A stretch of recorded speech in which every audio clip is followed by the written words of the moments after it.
Paul, if we could start by talking about Bridge Street's recent rebrand and the family of brands that you offer now.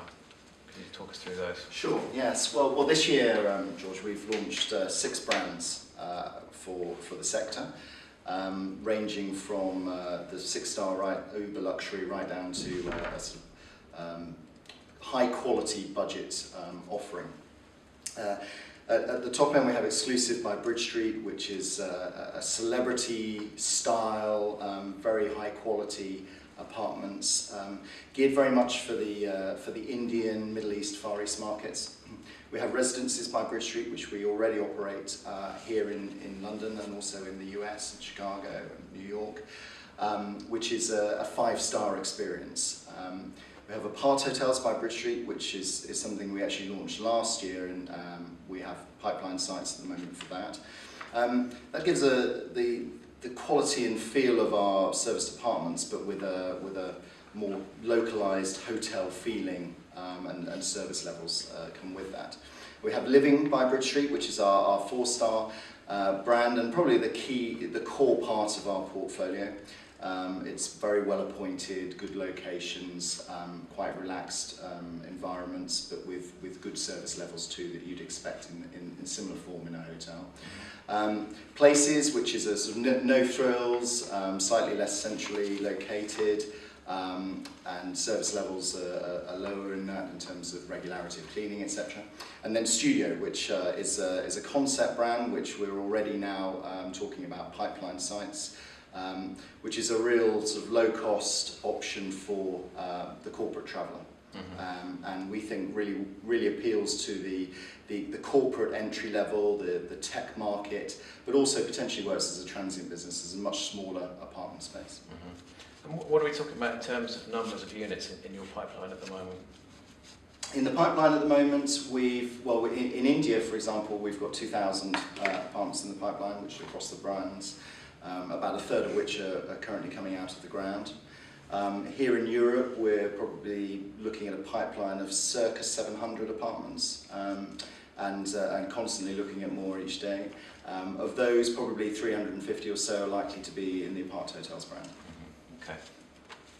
In your session earlier, you spoke about the different models which Bridge Street is happy to work under, the likes of franchises, affiliations, and so on. Could you just talk us through the different ways that you can operate? Sure. Well, I think we offer great flexibility for that, and at the moment within our own operating portfolio of 5,000 apartments globally, we have leases and management agreements.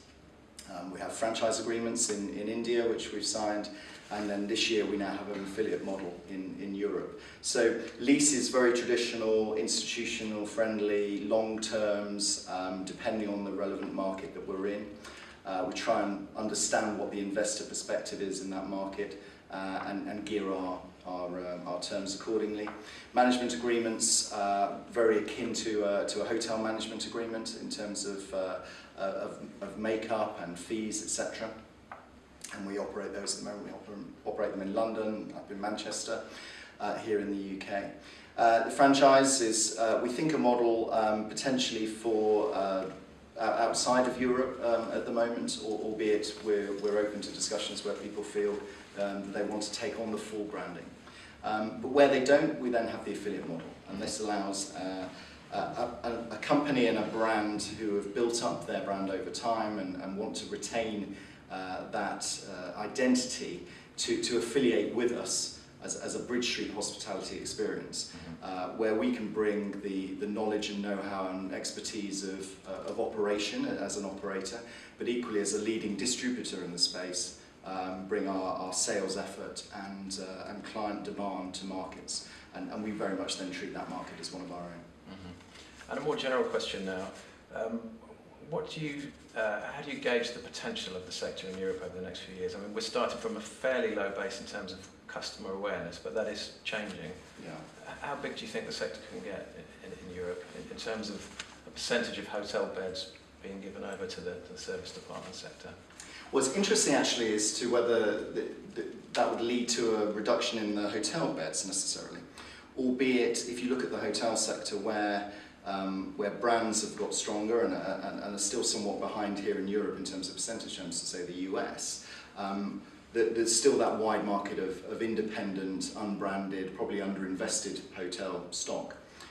So that potentially is a target market, I think, as our sector grows. Equally, we're a largely unbranded, independently operated sector. So in any one market, there's a couple of global leaders, some very strong regionals, and then it falls down into very small players. So I think there's great scope to grow. It's clearly a very exciting time for the sector, I think, as evidenced by the attendance here today at the summit. We're clearly on the map now as an alternative investment product, and what's clearly important is the finance to drive development opportunities. I think is that from a consumer's perspective, a service apartment offers something that a hotel doesn't. It gives you more space, more privacy. It works for families. It works if you're staying somewhere for any extended period of time and you don't want to go stir crazy in a hotel room. Maybe the ability to cook for yourself and to live a normal life. So I think that attraction is always there from a corporate perspective. I think increasingly so from a leisure, and we're certainly seeing an increasing leisure proportion of our business, and I think we'll continue to do so.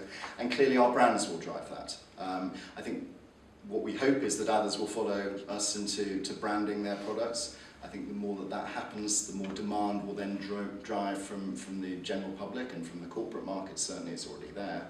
And then that demand will lead to more growth. And we see that there's great capacity still, certainly across Europe, but I think globally for the sector. Mm-hmm. One final question, which has just occurred to me right now. Investors, traditional investors who might have looked at the hotel sector, how aware are they of serviced apartments, and if they're not, how easy is it to convince them of the merit of the sector? Well, that's part of my job, is to be out there beating the drum, certainly from a BridgeStreet perspective, but also from a sector perspective. The conversations I'm having in the market are that I think investors are aware. I think they want to understand more, and I think the more that we can have the likes of the leading consultants like Colliers and Savills and CBRE, JLL, etc., producing reports and research on the sector, that's important, because clearly they have clients who are those investors. I think also the likes of STR producing data, which will help the banks and investors get a clearer picture. That really will be what drives it, and so the more activity, and certainly events like this, raising the profile, is really great to see. Okay, wonderful. Thanks very much again.